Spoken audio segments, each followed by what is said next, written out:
exciting, I agree. All right. We are beginning the Tree Advisory Committee meeting on August 10th, and we're starting at 4 o'clock. So, first thing on the agenda is approval of the minutes from July. I move approval of the July minutes. A second? All right, all in favor say aye. Aye. Opposed? All right, the minutes from July 13th have been approved. Public appearances? Sue is on the agenda, so we're good. Oh, we'll wait till we get there. Okay.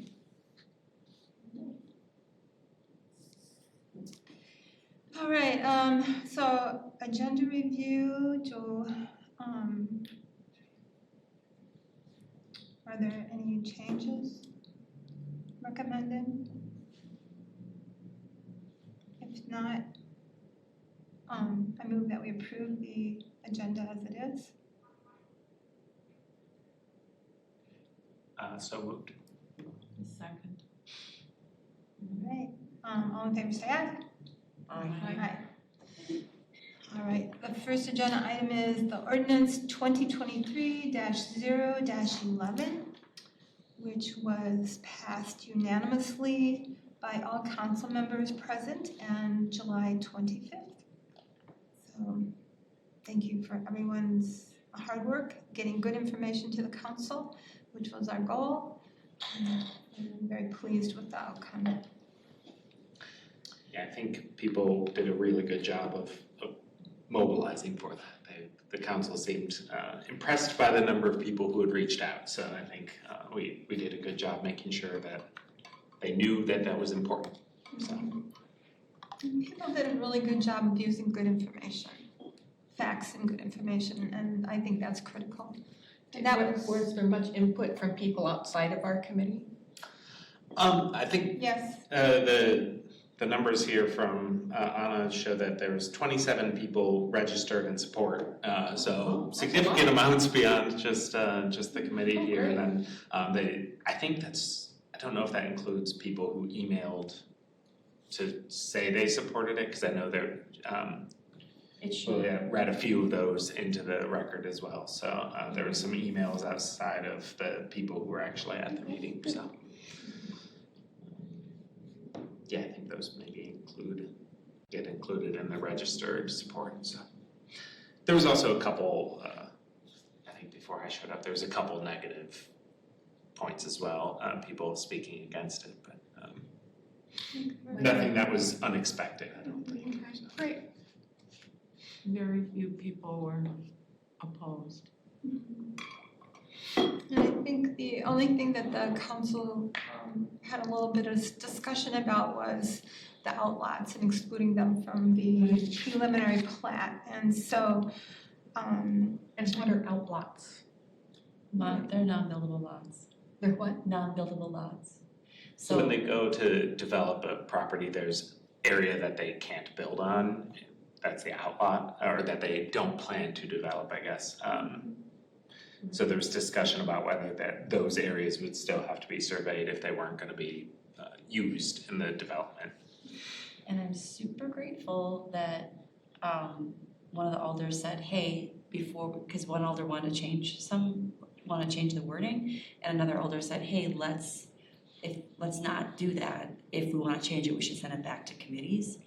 And so I was kind of grateful for that, because to be honest, it's on the outlots we actually want to know where the trees are, because that's where we're going to be able to save them. Because they're not buildable. Right now, the wording is potentially ambiguous. I think you could make an argument either way with the way that it is currently worded, but with that ambiguity, the city staff can choose to go one way or the other with it, which I think the hope and expectation is that they will include the outlots for now, and then if there's ever a problem, they can always send it back to committee. Sue. What I'm curious about is at the council, several alders say the word outlots in their discussion.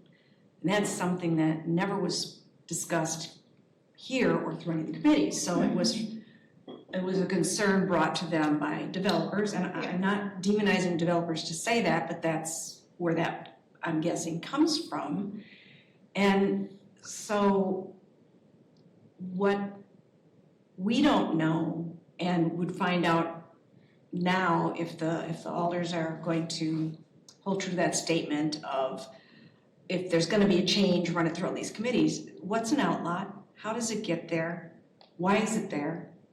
And what happens over time with an outlot? Because one of the things I've learned, and I can't even explain it to I don't think real satisfactorily, but on Parks Commission, we'll have a large development that's been approved, and Parks Commission just approves the park, or if there's a little natural area or environmental corridor. But the developer has come to the Plan Commission and it says, or the staff, and it says outlot. We don't even know why it's there. However, in one development that I've noticed over 3 years, they've come back several times to say, well, this was an outlot, but we've changed our mind now, we want to build on it. Yes. So if you don't have the survey of what's on it up front, so maybe some of the alders or a developer can explain to us or staff, where did this idea of excluding outlots even come from that was raised on the 25th? If I had to guess, I would guess, I mean, who knows, yeah, we certainly can do that. I would guess that they were just trying to minimize or diminish or decrease the amount of land they had to survey. Yeah. That's my guess, but I think your point is really well taken, is that if we do that, the commissions there's a lot of discussion that happens, and those lots could be changed right away, or they could be changed later on, and all that information would be missing, and the committees would not have access to that as part of their decision making. And I think that's been the whole goal, of course, all along, is to have it on the plat so that commissions are aware of it, city staff is aware of it, and it can be discussed. I think there's also some concern that outlots are often the forested area, and I think a lot of the developers who had been looking at it didn't really notice the carve out we already have for forested lots. So they were imagining tree surveys of a big forested area where there's lots of densely packed things which would potentially cost more, and the ordinance has written already accepts forested areas as an area where if it's dense, you don't have to survey each individual tree in that area. So I think that concern is less impactful than maybe they thought. So it wasn't excluded from the ordinance, it wasn't sent back to committee, it was passed as it is, so I assume the outlots will be included in preliminary plans. Right. There's no special category of outlots in this process now, but I would like for us to find out, or staff could tell us, why did that come up on the 25th? Is it because of what Craig is suggesting, and may well be, that developers didn't realize the ordinance that was just passed has a system set up where outlots isn't a necessity. They don't have to have this outlots carve out. Or if it's for a different reason, then if we understand that, then we can start to think about how that idea of excluding outlots impacts the ordinance that was just passed. And then I don't know if that was one person's request to one alder, which is kind of how we got it, or whether it was a group of people. I got a kind of a quick answer for that. Good. But so an outlot generally is something that they usually can't develop on, or that's not in part of their development. So if they're going to develop it, I believe it would have to go for some rezoning. Yeah. And what I don't know is that if it's a rezoning, then are they then required to include trees on it? So right now, the only place that we have meet in ordinance or practice is for preliminary plats. So if it came back for a rezoning, would they have to show where the trees are? Well, I'm sure they would I am sure if a builder comes in front of us, they generally have to kind of tell you what's going on with that property. Like if there are a lot of trees and things like that. And I know, like, I would assume that city staff, I mean, they would make sure our ordinances and things, it would comply with our ordinance, even with this new one. So they wouldn't be able to say, well, it's an outlot and we just want to build there. And then they just say, yeah, you can do that.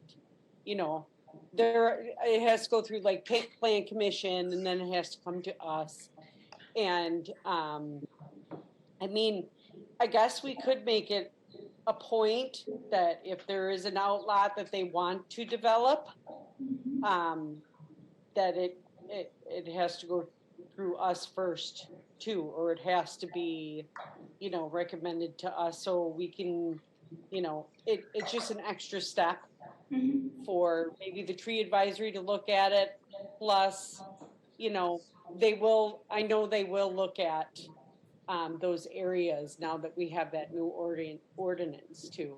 But generally an outlot is something that they're not going to build on. From a developer standpoint, that's been my understanding. Thank you. Any other questions with that, Brenda? Yeah. But I think Sue just said, it's something that a developer generally isn't going to build on, but you have seen in the last couple of years, developers coming back and wanting to develop on an outlet.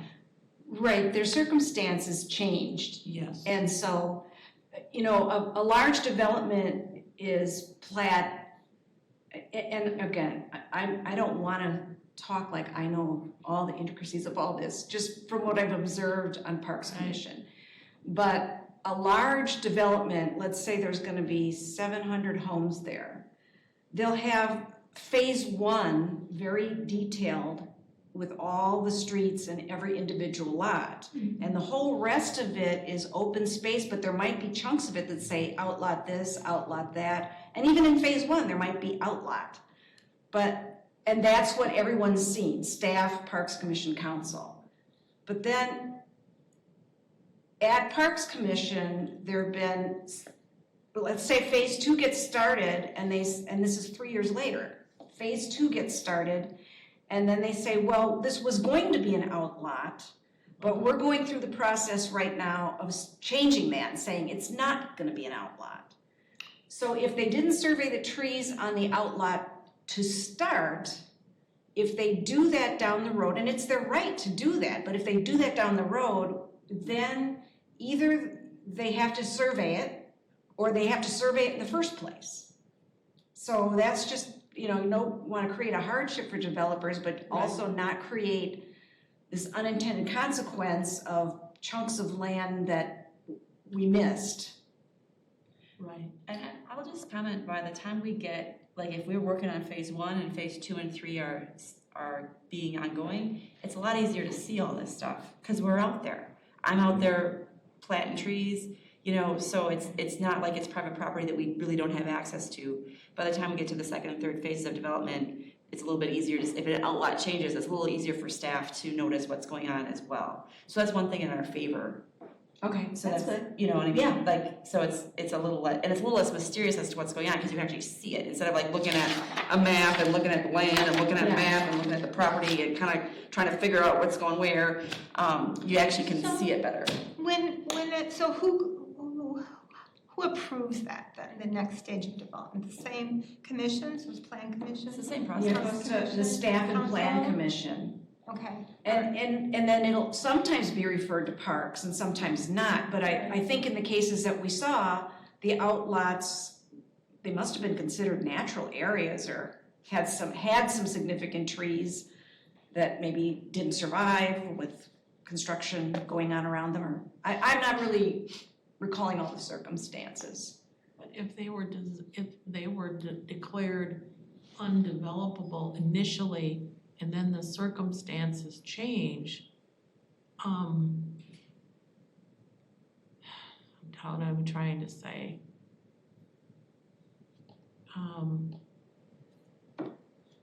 maybe they were, here's an example I'm thinking of, and this is not anything that has trees on it.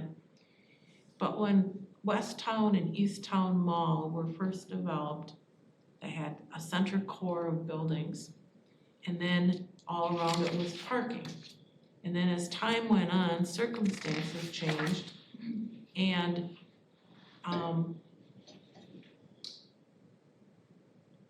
other development occurred where there had been parking. And it's always referred to when you hear about it, see about it. The ABC Corporation is developing on an outlot of West Town Mall 3 new restaurants. Yeah.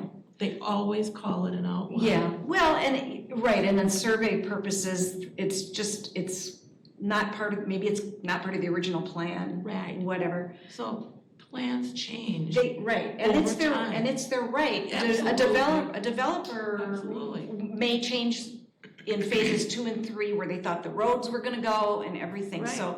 so it cycles through, I'm sure Shannon's seen that, and it's not nefarious, it's just, we Yeah. just wanna make sure, as discussion goes on about what's this thing about outlots that was raised by the commission on the 25th, that we're all Well, you also don't want to have a loophole where somebody could just get by and do something. Like I totally understand where you're coming from now. Yeah, that's all it's about, is make sure we're all on the same page. So what's Yeah. the best way to go about that? Yeah. Do you think? Well, I think there's probably a recording of the meeting on the 25th, right? Somebody brought the outlets into the conversation. I don't remember. I mean, I'd be happy to. I talk think to one him. of the people who spoke brought it up first, and then an alder Yeah. responded to it. Yeah, I think Alder Jutser brought it up, if I recall. I thought it was one of the people who spoke who brought it up, who wasn't one of the alders. But anyways, I think if we could find out who brought it up first, if it was one of the alders, then presumably it was brought to their attention and we could find out who has the concern, which it would help. Didn't our city administrator also bring it up at the meeting, or no? I think he said, He I was think just, his response was that I think that's it's what up was, to the I city's think that's what was interpretation. disturbing, or we wouldn't be having this conversation. Yes. Because I thought it was really clear that the ordinance says that it doesn't exclude outlaws. It Yeah, includes yeah. the Shan- property, so. Shannon, did it, and you may be, you may not remember this, but did you get an email that came to alders and mayor from anybody in the community raising the issue of outlaws? Because I just thought it might, I don't remember, but I can look back. that might, You know, we get so many emails. Sometimes when you get 25 emails in one day about one thing, you kind of forget yes, every single one. But I can take a look. that might be a clue. I think that it should be easy enough to backtrack with even the alders, JL, and he may have also mentioned it. I'm pretty sure I remember. Yeah, So, yeah, I can have a conversation with him. We can start with the Alder, I think, who brought it up. You're right, we don't want loopholes. I do think just from looking at the wording, I don't think this was our intention, but looking at the wording, I could see a point at which you could argue that because we say like the area to be developed in the ordinance, that's the argument that area to be developed would not include the outlot because the outlot is not part of the to be developed. Now, I do think that the city's staff, because it's a little bit ambiguous there, could go either way, and that's gonna be more of a policy thing than a strict words of the ordinance. If we find out that we're getting a lot of pushback, I think that's a small fix, and we could make our case pretty succinctly, but I think as it's worded, it is ambiguous enough to swing either way. Unintentionally, I mean, it's really hard to be unambiguous when you write things, so.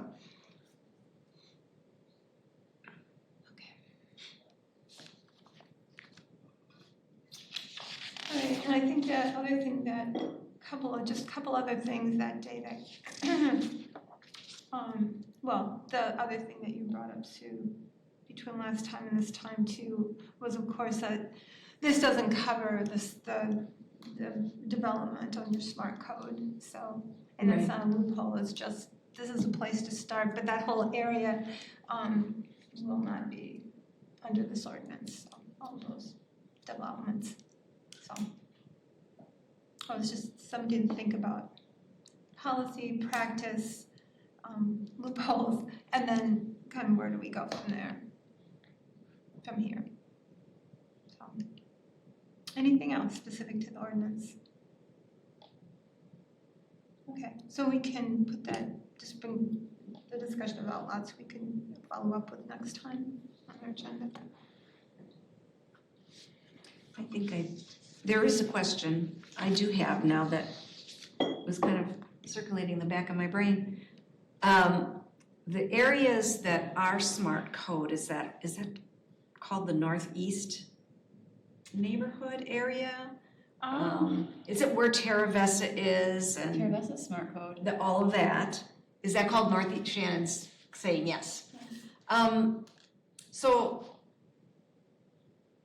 though when it's developed, or when it was planned by the city, and that whole area was reviewed by a specific committee, right?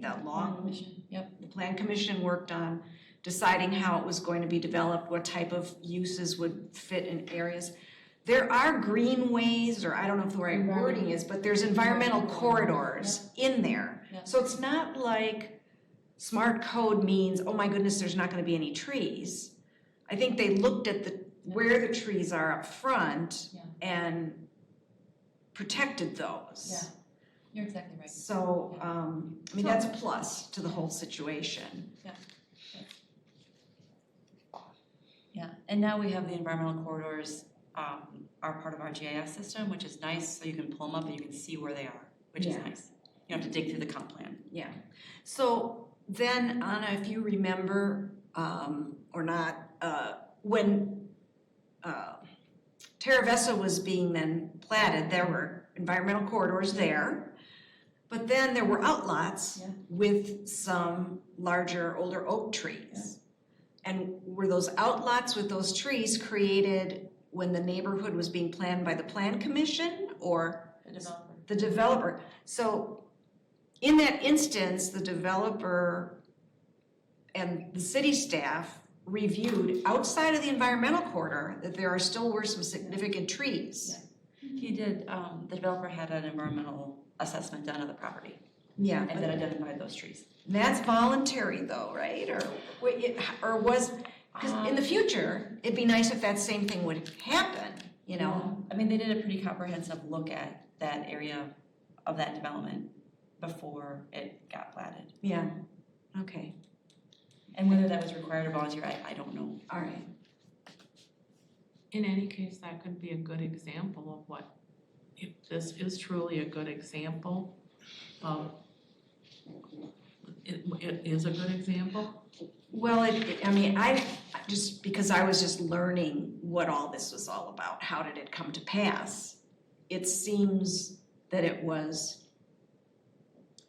certainly helpful, it was a good process, but how much of it was required and how much was voluntary at the time? I don't know. We don't know. Well, I know Oak Meadow, the reason that park is where it is because of that oak tree. Part of the reason, Yeah. And that's all, was that also smart code there? No? Same developer though. Got it. On Oak Meadow or on Capitol Heights within? Well, I think both. Who was it? It's supposed to be him. But Well, I guess it's a different developer then, sorry. Cap Heights was A a different different guy. developer Yeah, sorry. who developed that, yeah. I am mistaken. But, I mean, on one hand, if this was a good example, it would be good to make note of it and track it and hopefully maybe even use it as an example of something that did work. Again, in the interest of when a development down the road seems to be working out. Yeah. just Well, a thought, oh, right, I don't oh, right. know, but There were different staff people working in this building at the time, so I guess the mental exercise would be to find out if the staff working here right now would be willing to do the very same things that were done back then. And because staff, they have to interpret what their job duties are. And sometimes the job duties as directed to them have changed as well, so. If we had the same situation now, the question of staff, would the staff be able to or willing to do the very same things that occurred back then in interacting with that developer? And that's just part of what, if we're gonna think about at loopholes or the failings in practice, whatever the failings are. And maybe even Things written policies in the future. Yeah, working on the written policies. Which I know Chad seemed interested in initially. Yeah, yeah, it's very true. What we're talking about right now is sort of about the policies of implementation. well, and if there is something that truly is working out, you would again want to recognize that because it's best of developers in the city and we all can work together. Right. How long ago was that? You think that was approved? Oh, Terabessa, that was a while ago. Is that when At least 6 years, right? Because it was I've been on the Parks Commission. It could have been longer ago than that. Yeah, I mean, yeah, because it was already a going thing when I started on Parks Commission and that was. Because there was, 2019, as I started on Parks Commission. it was pretty complicated with the school and everything. I think the survey was done in 2005, Wow. 5 or 6. I could be wrong on that. I have it. I should look at it. Yeah. It was a while ago. I could be wrong on that, but it predated me for sure. Okay.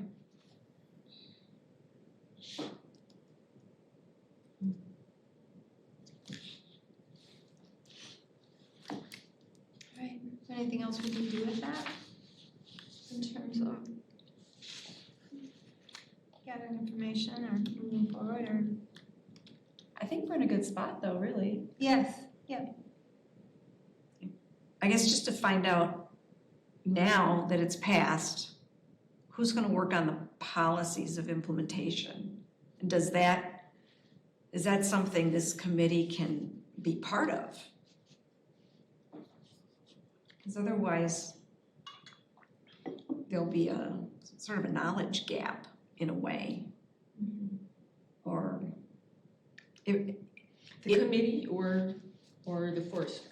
yeah, right, if just Anna does it or the committee can weigh in every once in a while. Because, the staff will have to decide how it's gonna run, but if it turns out that they come up with a document that it seems like in our minds is missing things or is taking things in the wrong direction, it'd be just nice to be part of the process somehow. And really, I think you raise a good point that our forester, naturalist, better be part of the policymaking team. That's our recommendation. Yeah. I'd like, sure, I can do it. I can ask Chad too. I'll and ask Chad about, how the ordinance will be implemented and, with like outlots and things like that. oh, thank you, And Shannon. if there's any value, we'd be happy to see if he could come to a committee meeting here sometime, or we could meet with him outside, depending on the timing and how that works out. But just to talk about that implementation, I think that could be really productive. All right. Good discussion.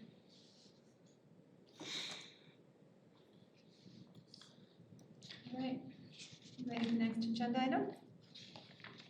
All right, so so that is a park and open space plan. Yeah.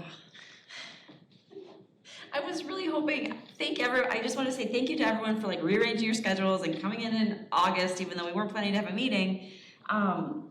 And the whole point of that was so you could review the park and open space plan, and then surprise, it's not ready for review. So I didn't really have a whole lot of stuff to share with you. I shared with you the last one, and then Sue was gracious enough to point out to me that in November of 2021, Parks Commission started reviewing this pretty thoroughly. And really, it's the action items that's the focus of the discussion.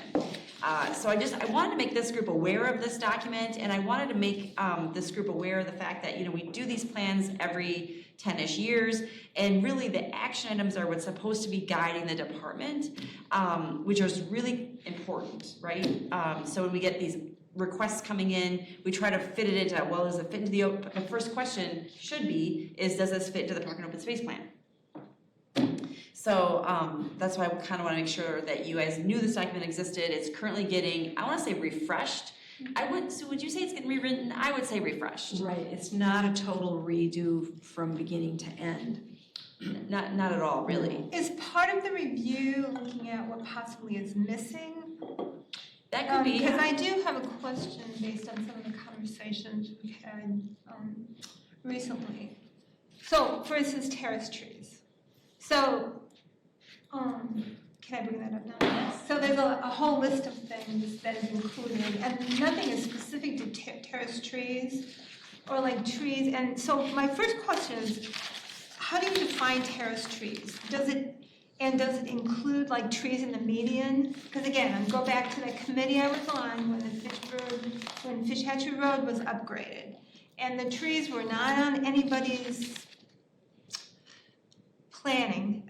Yeah. And so we lost a lot. We lost a lot of plantable space for trees, and we lost a lot of trees. So I just wondered, how is that defined? Does it also include the trees in the median? And is that something that makes sense to be added here, along with the parks and the trails and the bikeways that are all part of the plan? Do you know what I think? What? So I think we need a strategic forestry plan for forestry, for public trees. So I wrote a grant that I'm trying to get submitted to do that. So that's what I think we need to do, to be honest. I don't know what this group thinks of that. Is to have that plan or a piece of it inside of the open space plan, Probably not, it'd be standalone. separate from the one that they have. Is that a problem being separate? No, I don't think so. Can developing it be part of this plan? Well, that would be an action item. That was one action item I suggested, developing a strategic forest management plan. Because we really don't have one, we've never really had one. Well, How that's, long do you think it would be, like how large of a document? Well, as long or short as we want it, you know? I kind of believe in shorter, to be honest, like goal, bullets, do it. Like, what does it mean to do it? You know, I don't really believe in these like binders full of papers that we never can get through. yeah. Could we then, looking at this document where there's action items, is, you know, create the creation of the, you're calling it forestry management plan? I think that'd be a good action item. Part of Added open in, space, right? yeah, added as, Exactly, yes. added as an action item, and then whether it comes to fruition through a grant or falls out of the sky or something happens, we have it. There's a lot of little studies and separate little plans and gizmos that get added on to this document as an attachment. Yes, Like the Moraine Park yes. whole thing, that's a lot of information, but there's a whole separate document that backs that up. All right, so I see, so the recommended action items, there's a list of 15 right now in this plan, and they all, if that's what you're referring On to. the prior plan, you mean, right? Yeah. Right, On the but one that's where, the, yeah. yeah, that's the foundation they're using. Yeah. And everything refers to like section 2 of the plan, like where, so that's where I was thinking maybe some of the specifics that are missing entirely from this that you would include in the forestry plan should be added maybe as a standout. I mean, that's, or maybe it's more of a question than a suggestion. So the open, okay, so I'm just looking at page, I don't know if I can show this or not. I suppose I could, but then what happens to Shannon? I feel like if I do that. No, I think, Okay, so it's on We'd be here. able to see her in the little. Yeah, okay, I think I can, and while you're working on that, one of the things I want to mention is whatever suggestions we have, if we're not exactly sure right now where it fits on page A, B, C, D, it's still there. What's the name of the staff person? Brad Sipple? Yep. Is the staff person working on this, and he'll know where it fits. And so we don't have to create a perfect rendering of the document. It's just any ideas that we have, hand them to him and he can see. Sometimes, but there were a lot of things that Parks Commission had come up with back then, November of '21, and even predating that. And when Wade Thompson was here in that role, then he created, I found in our November 2021 Parks Commission, he gave us like a chart of feedback of all these things we said we wanted. And he said, well, some of them are currently addressed in this point or that point. And then others he said, well, we'd need to create a new line. And I think, Brad and Scott Endel have like a red line version of that where we left off. Yeah. So they can add more red line stuff based on what tree committee comes up with. Yeah. Thank you, Linda. okay, so I was just looking at, it's in, let's see, it's on page, well, you can see what page it is on. Existing conditions. Right there. Yeah. All right. So, open space and recreation system classification and standards. Fitchburg utilizes classification categories for systems properties as follows. And that's why I wondered, I didn't know where the terrace trees comes in, because I don't know if it's included in any of this. See this, and you bring up a good point, like trees kind of fall through the cracks. Yeah. Right, Well, and when the roads are being planned or reconstructed and widened, right, all of that goes through Public Works. right. However, when it's all done, Yeah. the maintenance of the boulevards and the greenways and everything comes out of the parks budget. Well, So it should be on there. You're raising a really good point. Right. So some of the items in this plan, it starts with community parks, area parks, neighborhood parks, natural areas, special use areas and civic spaces, trails/paths, ecosystem management features, stormwater facilities, and wetland buffers, which I think is, trees can be included in that. In that last But, one. yeah, so it seems like this, and some of these things do involve development. So, if we're perceiving as a committee that one of the major problems is that trees are not considered before development happens, then I think it needs to be included in here or we're gonna miss out. I mean, it's silly to do one wonderful thing for the community and destroy something else, if we can possibly do both. So I'm wondering, so that's why I wondered about adding that, if it's not included. So you're talking about trees in there's two different scenarios. There's existing trees that we want to protect when changes occur.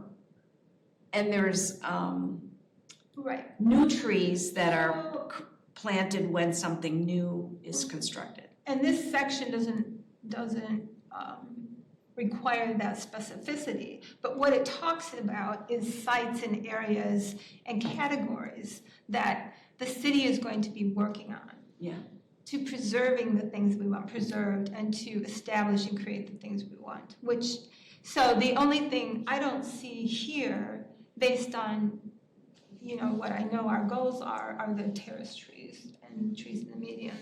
And I don't know, is there one term that would include all that? Public trees.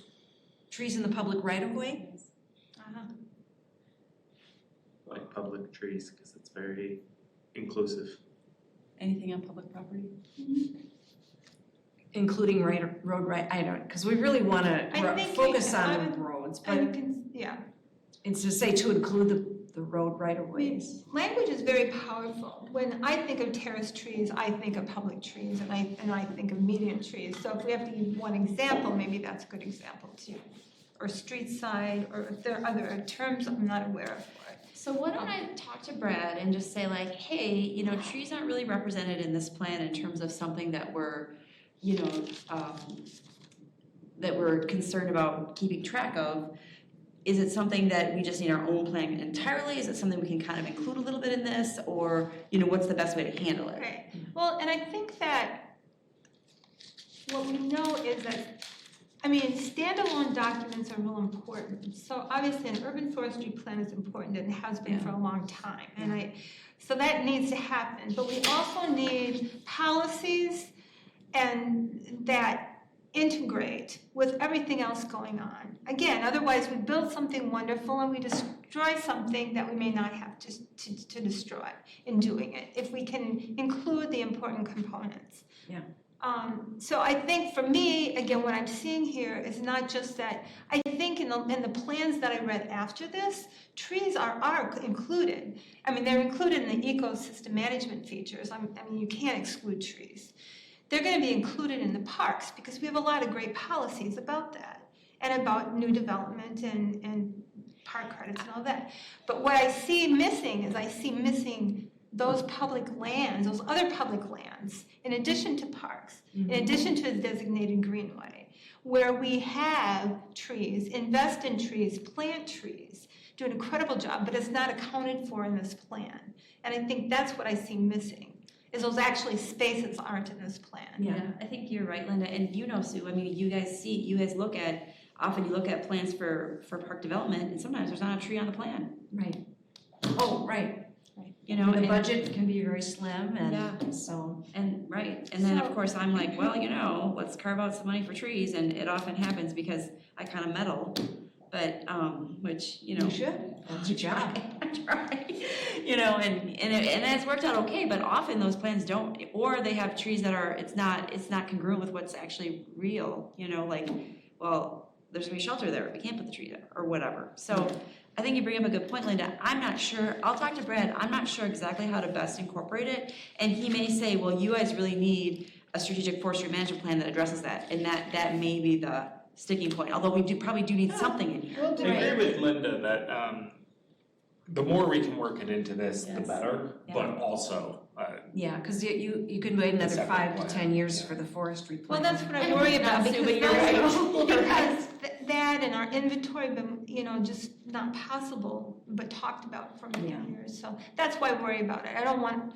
standalone is great, that's important, you flesh things out, but it needs to be incorporated into this very important document, I think.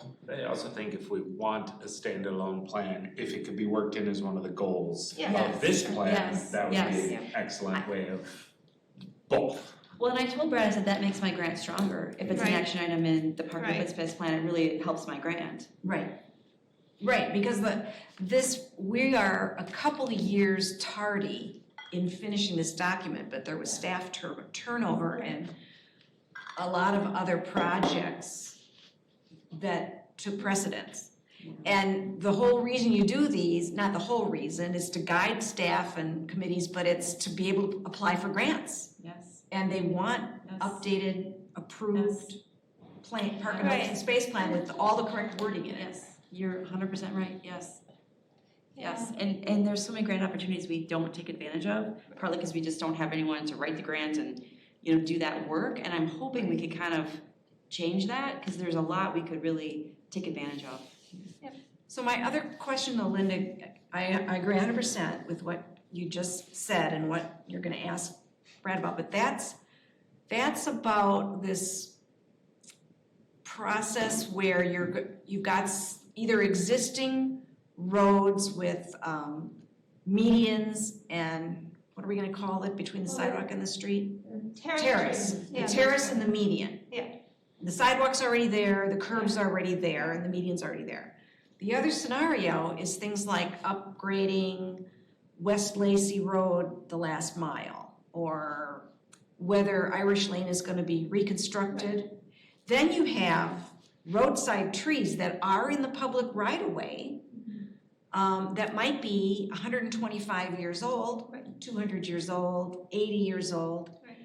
And I would like to see us have those considered also. And even, I mean, this is a Parks and Open Space plan, and I was trying to make sure that we aren't told, well, this has nothing to do with parks, so, you know, it doesn't belong See, here. that's what I'm concerned about. But the thing is, this committee reports to Parks Commission. So to me, that is the reason why all these questions that you've dealt with and what we're talking about right now somehow needs to have a mention in the Parks and Open Space plan. Otherwise, where does it belong? Right. And I'm just looking, and it has to be at the beginning. It can't just be an action plan at the end to support it. Because these are really important. And I see parks, the word park a lot, which is good. We want that. But I do not see any space. I see civic areas, and maybe that would include but I don't think people are gonna know that up front. Right. So I think it will get missed. And I think it has to be specific terrace trees, median trees, and roadside trees, because some places don't have the terrace, Well, like Irish Lane. yeah, and in the other earlier sections of the Park and Open Space plan have definitions, and there may be room there to make sure that the wording is correct. When we got started on this, Parks was really focused. We did look at those other sections, but we felt what we were gonna upgrade was the action plan. But if there's things in those other sections that it wouldn't take rewriting them, but adding a paragraph or a bullet point, Brad might be able to help us make that work. Yeah. I'll talk to him, because I think the thing is the architecture can't really change at this point because it's pretty much done. But, you know, tweaking a few things here and there is possible, adding action items, Right. you know, rewording action items, that kind of stuff, that's what we can weigh in on. And I'm not sure so it's done, right? Or is it? No, Wade left, and we haven't done a thing since Wade left. Oh, I didn't realize On that. what? On this document, the Parks Commission has never finished it I see, okay. because a key staff contact left. Yeah. And then the new people come in, they need to get up to speed, and they've got all these engineering projects and whatnot, and, you know, Parks sort of a low man on the totem pole. Right, exactly, okay, fair enough. So what is the process from here then with this document, I was thinking. if you know? Yeah, well, you know, and Scott might have a different idea than Brad. I know it's gonna come back to Parks Commission. I think they're gonna, because we have new members that have not even ever seen any of this. And so I know it will be coming back. Scott mentioned that at our meeting last week. And I think we're just gonna give you a status update of where are we. We talked about whether or not we'd have a public hearing, and the general consensus was no. We had one. We actually had a community engagement meeting going back around that time, 21. Sure. And then just try to make sure there isn't anything more we want to incorporate. So it's not a finished document. What you're talking about now is very timely, I think. Okay. And then Brad might be able to maybe get what you've decided here, or do decide here, onto the list of things he talks to Parks Commission about in September. I'm embarrassed to say this. I don't know who Brad is. Oh, I'm sorry. That's I'm okay. sorry. He's a new person. Yeah, I he's mean, the and not community new. planner. Yeah, well, no, he's the community planner. He took over for Wade. Gosh, he started probably last fall. I want to say last fall. I kind of lose track of everything. What's his last name? Sipple. Yeah. Very nice, very lovely person. And we're super lucky to have planning time on this, to be So honest. he works in the planning zoning. which He is does, that. yeah. And we met him probably at one of those meetings, so that. We might have. Yeah, Maybe, potentially. virtually. You know, and Parks may have talked about this after November 2021, but this was the only place I could find documents to refresh my own memory. Yeah, and thank you for sending that to me. So I guess I will start by having, I'll have a conversation with Brad and just see kind of what and I don't wanna make extra work for him, because I feel like he's super busy and, he's kind of doing us a favor, so I'll just see like, hey, what can I do to help make this happen. Yeah. Is kind of how One of the things I'm pretty sure we suggested going in the earlier sections of the document was a statement about how the Parks Commission has a connection to other groups that deal with the natural environment, like Resource Conservation Committee, and that we make specific efforts to work with them. And I think we said Tree Advisory Committee. So just the fact that we're mentioned, that we have Because this Cross will be connections. recorded at the park yeah. commission, yeah. But Parks Commission and Resource Conservation Committee have no official interaction. There's different staff people, et cetera, but if anything, there's so many natural areas of the parks that it just makes sense to mention it and say that when we're looking for support or ideas, we should be talking with each other. well, particularly in that case, RCC, they often have weigh-in on what happens on stormwater facilities, which often are adjacent to parks, Right. and people don't know the difference. Yeah, I actually wondered that about commissions and committees. I assume that you can invite people, like you could ask RCC to send a representative, or you could ask Tree Advisory to send a representative. You can do those kinds of things. Yeah. Well, right, and We didn't do the same. And like, for example, when Parks Commission does talk about this next, whether it's in September or October, I hope if anybody from Tree Advisory wants to be there, Right. Do what you you do. know, Yeah. and we are, you guys let me blab on at length. Yeah.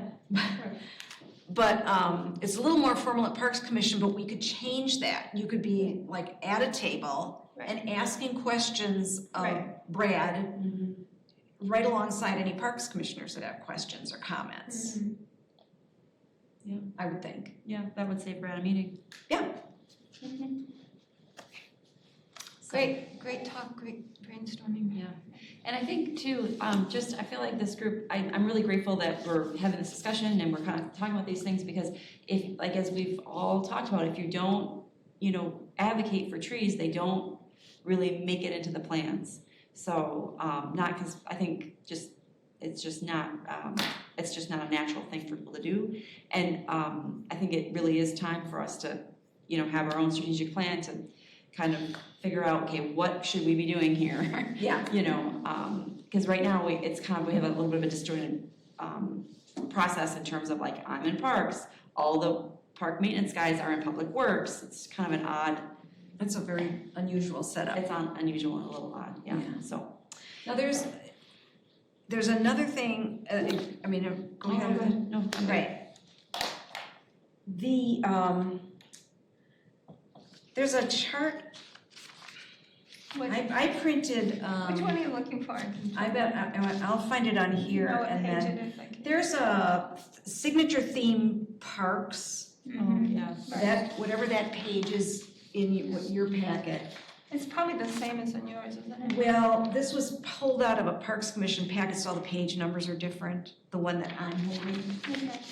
It's a graph, it says signature theme, location, and potential related uses. So agriculture is North Star Prairie, it is biking is Dolly Conservancy, Quarter Ridge, Oh, no, well, Two. it's not. it's on Oh, page here 2, it is. so well, it's on the copy I have, it's page 2. See, that's our problem, it is. See, that's a survey, and that's like definitions, you're like in one of the first couple sections. This, I think, is in the last section of the action items. So you gotta just keep scrolling down. Back? Did I go by it? Is Yeah, that- no, Oh, keep no. going, toward the keep end. going, Is there a way, key word that she could maybe search for? agriculture. But it's, I did see it when I went through it. yeah, it's way, keep going, it's way, we'll go, Okay, go fast, alright. go fast. Sorry, don't look at you guys. That's all right. Keep it going, because this is really, there's a, This is interesting, yeah. yeah, there's a whole section called existing conditions, saying, what do we own, what do we have? And that's like all the parks, keep it going. Oh, this is all the parks. Yeah, keep going. There's the like action four- items- Page 77 Isn't of this the amazing? PDF. Oh, try 77. All I right. think that's the one that And you're on you guys might be 24 talking right about. now. There, thank you. Okay, so in there, Thank you. there's a glaring, to me, something's missing. Under it says nature. McCoy West Clayton Road, open space, and, Looking at? yeah. Yep. I don't know if it should go there or it somewhere, or maybe it's somewhere else that I didn't see. McGaw Park, the entire area of forested and what was it called? The McGaw Park the plan from 2018. So the 2018 plan is is it 18 or is it early? Restoration. Yes, oh yeah, from 18, yeah, it was the McGaw Park Natural Resources Management Plan. Okay. So is that even mentioned in here? It needs to be mentioned in here. I have that on my list. Yep. Of what was missing, and I didn't specify McGraw Park, but I know that some of our, do you call that do you call that a woodlot? Do you call that like a small urban forest? What do you call that area? I would call it a woodlot, I don't know, Yeah. I mean, it really depends on who you So ask. we have some city-owned woodlots where we have a lot of invasives that are really preventing Like my our God. healthy trees from growing. And so it would make complete sense that this be part of the plan and that be included. That's what A you're specific, suggesting? right, a specific action item. Because in 2018, now McGaw Park has grown since 2018, when this vote was taken by the council. But at the, yes, because the Fahey development added almost 11 acres. But I'm gonna give you some percentages, and I'm gonna tell you the percentages based on 2018. McGaw Park, the original boundaries then were 67.6 acres. And the management plan had 5 areas, and there were a few there was some organized opposition to cleaning out the buckthorn and honeysuckle. And so the council of the 5 areas said that staff could clean out 2 of them. But the result was that the no-go areas 2, 3, and 4 was 29 acres, which is 42.9% of the park at that time is junk. And there is no permission for staff to go in and clean it out. Or do anything really, Unless the council specifically ask for it. allows us to. We can ask the council. You know, so to me, that's an action item, is revisiting that and making its way back up the chain.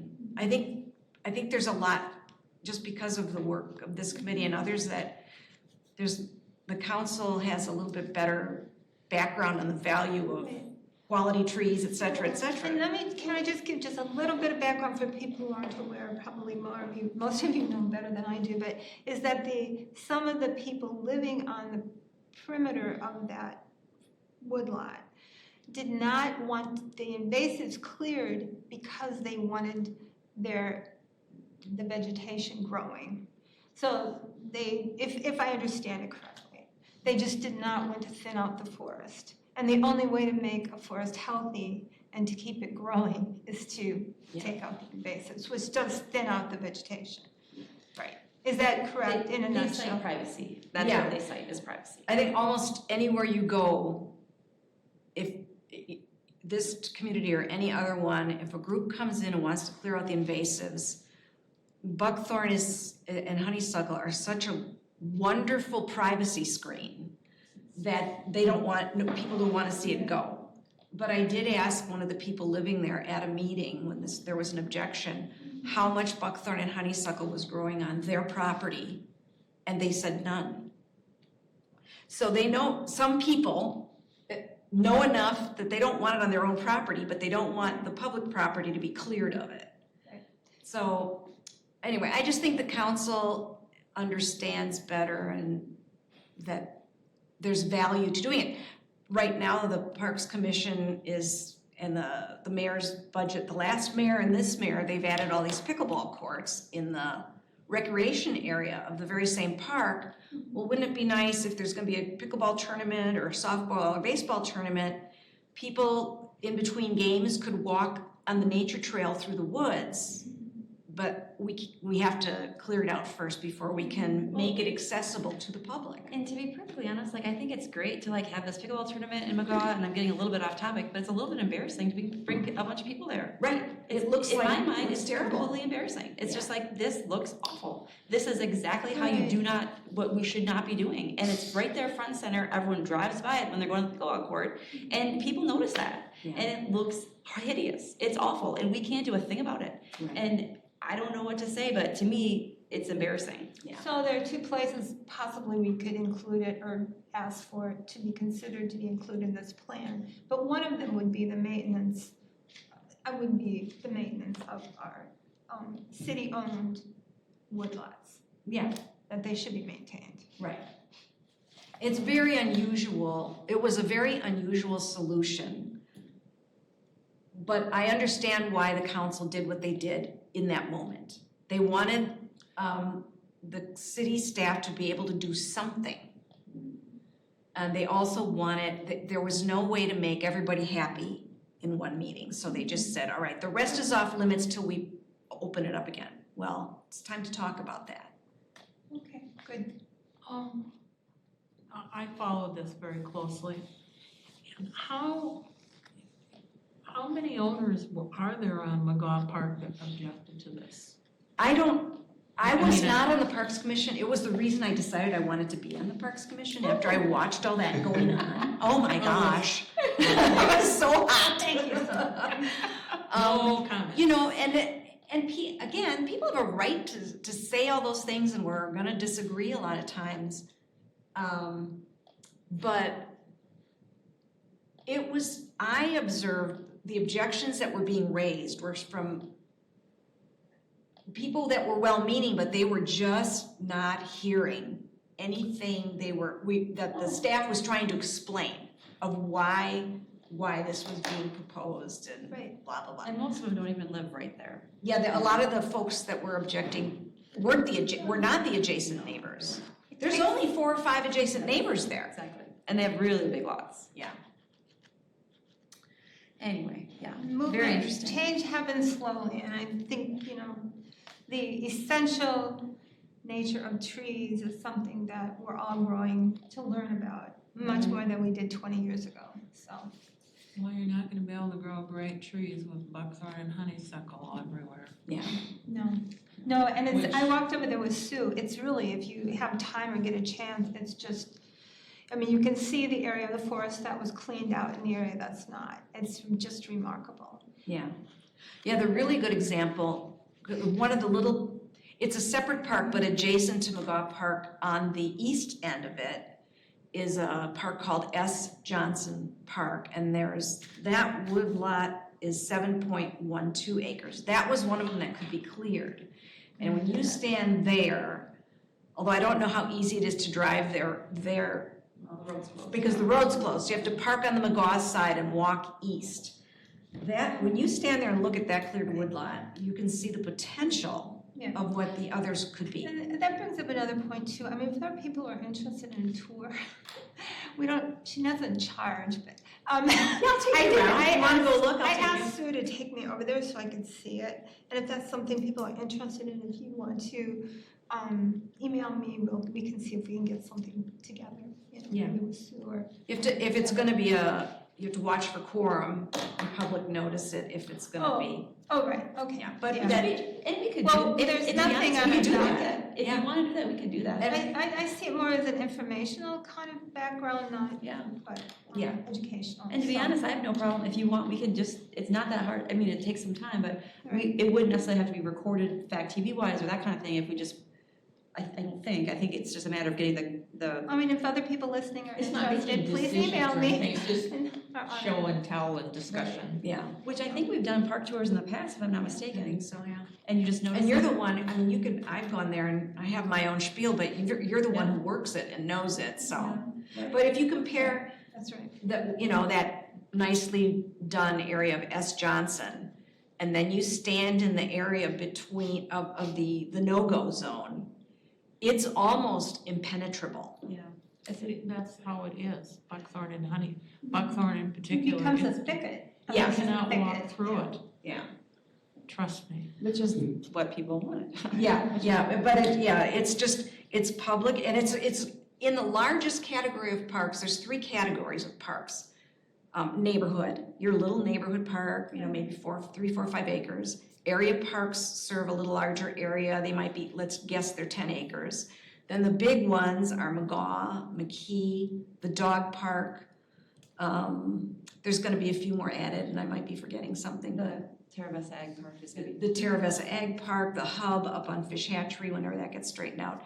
Those are community parks, and that means it's supposed to be designed and maintained to attract and serve the entire community. When you have 42% of the original acreage impenetrable, it's not serving the community. No. Well, and just to pile onto that a little bit, that park was bought with stewardship funds. It's not a very good example of stewardship. Yeah. So the state gave the city of Fitchburg the money to buy that with the stewardship, the Knowles stewardship money. And it's, again, kind of an embarrassing example of. Yeah, the acreage was purchased and then that was Right. never maintained. No. To keep the buckthorn and honeysuckle out. And there was attempts over the years, but nothing consistent. And and by the time it was a problem, it was a huge problem. So how would we talk to Brad about that? And you thinking that you'd like to see if some of that could be incorporated into the action or added to the I think that's a action simple plan? action item. Right. Yeah, that seems to me like one Yes. like that as well. Right. And then that will signal what we need to do with working with council. Yeah, So, absolutely. do you have anything else to add with this, Shannon, or comments or? No. Okay, all right, thank you. All right. All right, I think we're ready to leave.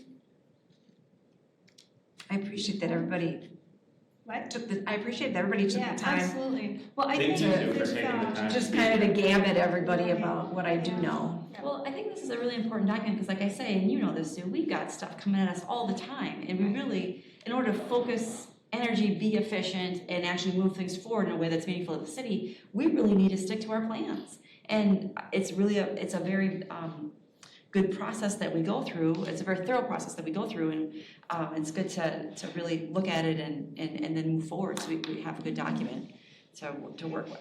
all right, so then we can put this on the agenda for next time again.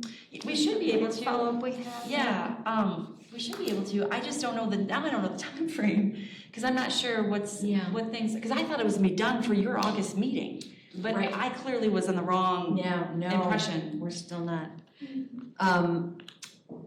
Well, our meeting, Parks Commission meeting is exactly 1 week before yours. By We're design, the first Thursday, you're the second Thursday. So, So you can. you and I should remember to know if it's on the agenda to alert this group Mhm. and see about process-wise how, to invite any and all Right.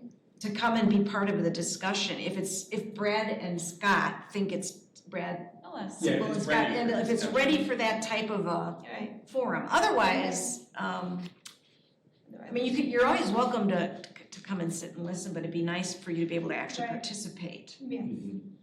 And I think we'd wanna do that in an organized way, you Yeah. know. Mhm. But you're gonna talk to Brad, Yeah, well, yeah. okay. Okay. Is there a quorum thing like that when you have two groups coming together? There might, I right, there wish- might be We might need to consider it You know, as a a note. tree advisory meeting that's collaborating with the other one and kind of announce it as a date or post it or something. If there's multiple ones of us who are gonna attend. But it would depend ask on the how many clerks. we're going to. Sometimes, attend. the way they notice that, it says that there may be a quorum of Yeah. a tree advisory at the parks or something like that. Yeah. I'll ask the clerks. And, right, It'd be Yeah, good to the clear it, clerks just should so know. we're, Absolutely. yeah, we can, Yeah. So we have the opportunity to, Yeah, so we don't have the law. Right. don't get in trouble, create a problem. The world is watching. Right? Okay. And it is super important, but sometimes I'm just trying to post a meeting. Like like when this room changed, I got like all these, it was just fine, like, just like make sure the agenda is right and everything's right. I'm like, yeah, I can do that. So it's just, which is fine. It's what we have to do, which is fine. But it's just like, yeah. And I appreciate the reminders because sometimes I can forget that stuff. So anyway. All right, so we're going to move on. The next item on the agenda, number 6, is report from department. Yeah, so I gave you guys a written report, and there's a few things that happened since I submitted that. And one of the things that's happened is that I want to let you know about is, we've been working on the tree preservation on Lacey Road, and it's been going pretty well. However, unfortunately, the tree that's closest to Seminole Highway is going to have to get removed because it's too close to the roadway. The grades are going to have to change, and there's really no way to do that and preserve the tree. I was out there with engineering multiple times. We really try to work it through with a consultant, and it's just not, the placement is just not conducive to keeping that tree, unfortunately. So unfortunately, that's. Is this the one you've been watering, or are there multiple trees there? There's 5 of them. We did water them. Emily put the hot fire hose on that tree for sure. Yeah. She did. So we were watering it, and it is, and it's a great tree, but it's just unfortunately a little too close to what is going to be the shoulder of the road to survive, but also just to be safe. Engineering has really worked with us and done what they could do, and we're just sort of out of options. So it's just the one tree? So far, it's just the one tree, fine. yeah. But the good news, I guess, if there is good news, is we did maintain the planting space. So there is room there for a tree. It's just we need to move it back more toward what's going to be the bike path and away from the roadway. So there is potentially the opportunity to plant a tree in that area in the future. We're just going to lose the existing tree, unfortunately. So that's not awesome. I don't know what else to say about it other than we really did try. We really did think it through, and I think part of it is, as I have been accused of measuring like an arborist, not like an engineer. I think when we originally tried to save that tree, when I was out there kind of figuring out measurements and stuff, I just was maybe a little too wishful and not as accurate as I should have been. So that's kind of how it sort of came to be, unfortunately. I have one question, you've probably with the engineers already thought about this, but the road width is as it is because of the decision to have the on-street bike lanes with a buffer. So it's like a 5-foot wide bike lane on each side, plus a 2-foot painted stripe between where the cars are and the bicycles would be. And then also I think there's another foot where the concrete curb is. So it's 7 or 8 feet on each side of the road for bicycles on the street. Because is there any way to just fudge and make on each side of the street the bike lanes 1 or 2 feet narrower, just going past the trees, and then it widens out for the whole remainder of the road? I think what we did, Sue, is we put the bike path on the other side of these trees.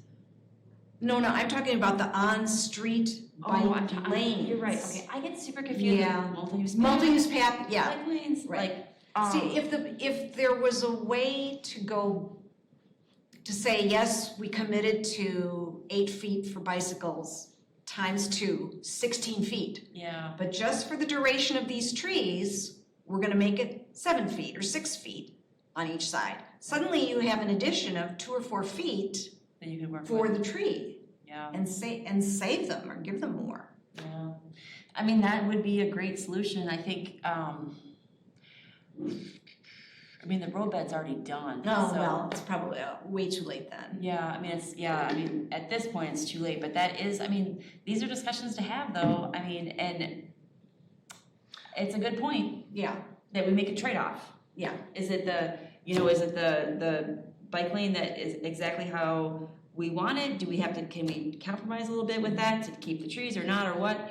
This is, and I think with this process, unfortunately, staff turnover was the staff turnover was multiple staff turned over, every staff person working on this project has turned over multiple times. So it's been a little hard to keep track of things from that perspective, but the other thing is the pandemic happened during this project. So things got a little bit mixed up in terms of just communication was a little bit difficult. Yeah. So, that's just how that goes.